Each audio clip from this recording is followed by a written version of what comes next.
What the fuck is this piece of shit? Episode 3 of AHSOKA starts with Sabine training. Apparently, Sabine is the worst Jedi candidate ever. During their training session, AHSOKA has Sabine wear a blast shield, just like Luke does in A New Hope. Yay, more references! Yeah, remember Alex? Remember? Hey, remember Ghostbusters? Oh, I remember. She also said she can't see out of this thing, just like Luke says. Less than 5 minutes into the show and we're already referencing away. At least we're seeing a female protagonist have to work at being good at something, unlike Rey, who's the bestest ever immediately.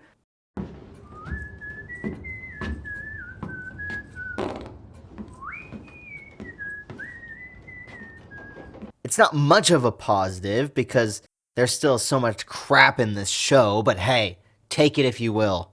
We also finally get mention of Hera's son, Jason, named after Jason Solo from the EU. He's even spelled that way, but trust me, Jason Solo is a much better character. Think of Kylo Ren, but better. He's only briefly referenced and briefly shown, and it seems like the show was kind of rushing him out. It was funny because everybody in the last 2 episodes was asking where he was, and now we have the answer. Also, I just have to ask, where is Han, Luke, and Leia? I think this is very important and they should be here. But of course, this is not their time. Their time is past. That was the original trilogy. Who cares about the original characters anymore? We need to push the new characters, the better characters. Ugh, screw you. We all want to see Han, Luke, and Leia, but we don't want to see terrible CGI versions or bastardized versions of the character. We want to see those characters, like in the EU, like in the original trilogy. So just go away, Disney Star Wars, Disney Lucasfilm. Huh. The bad guy ship designs are kind of going after a World War II plane style, and they also make the sounds kind of, you know, ooh.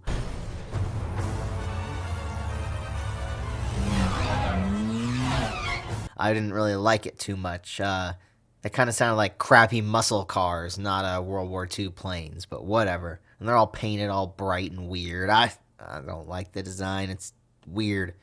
How many times am I going to say weird in the same sentence? Weird, weird, weird. It's weird!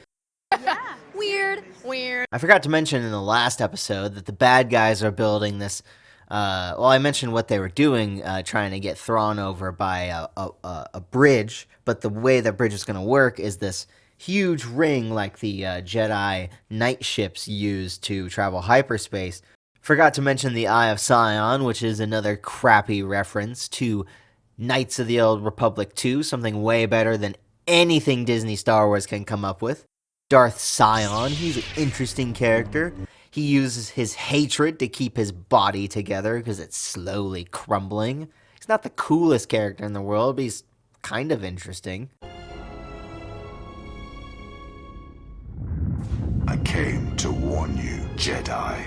You know not what path you walk.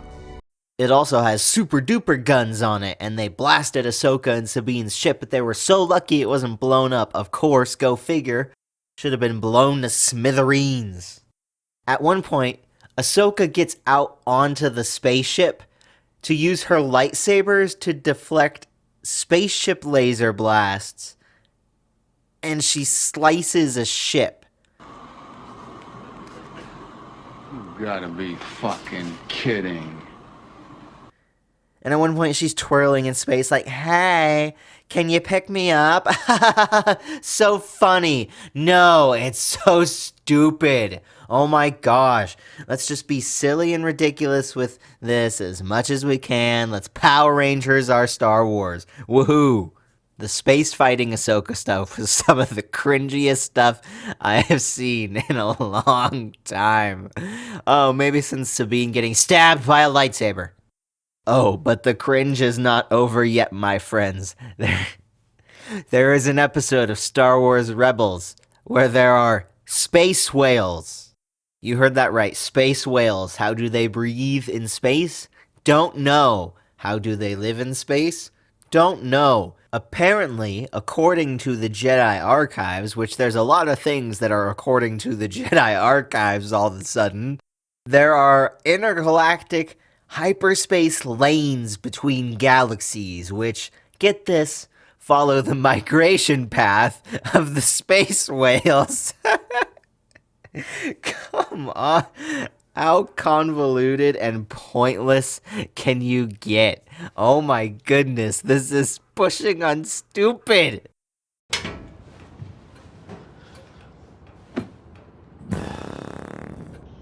Also, they are really setting up the Inquisitor to be some sort of character that's a reference, whether that's Starkiller, or Ezra, or a clone of Luke. I don't know, but it's gonna be stupid, that's what I can bet. Or they're just gonna kill him out of nowhere, which I could see that happening too.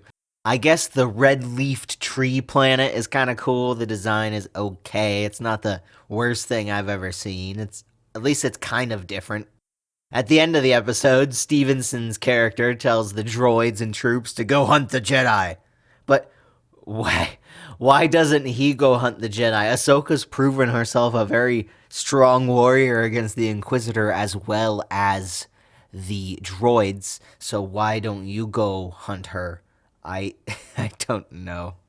And that's it. The episode's over. What happened in this episode? Hera got told the New Republic isn't going to help her. Sabine shows that she sucks with the Force, and she should be dead, by the way. And she and Ahsoka learn the bad guys are building a space ring. Not kinky at all.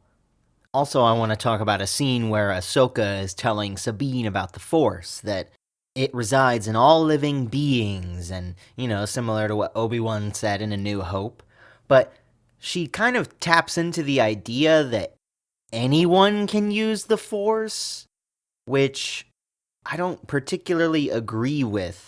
I don't know what George said, because he seems to flip-flop. Sometimes he seems like he says everybody can use the Force. Sometimes it seems like he says specific people can use the Force. But from what's been laid out in the original movies, episode 4, 5, and 6, and then the prequels, 1, 2, 3, even with midichlorians, which a lot of people disagree with, I get, you have to have a certain amount to be able to use the Force. The reason why the Jedi went around the entire galaxy looking for highly Force-sensitive users was because you needed to have a certain threshold to use the Force.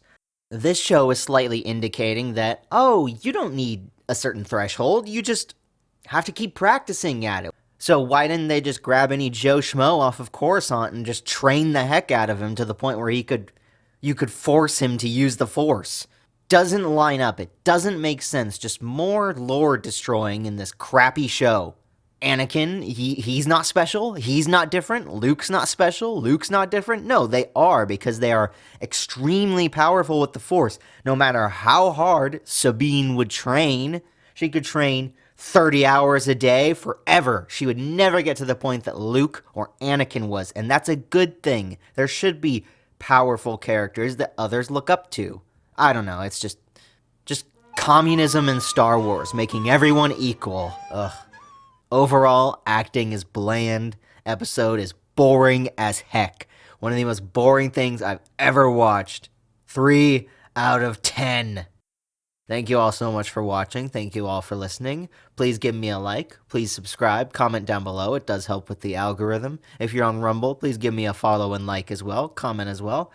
If you've watched the episode, let me know what you think. I don't recommend it. Please don't waste your time. God bless you all, and I'll see you all next time here in the Junkyard.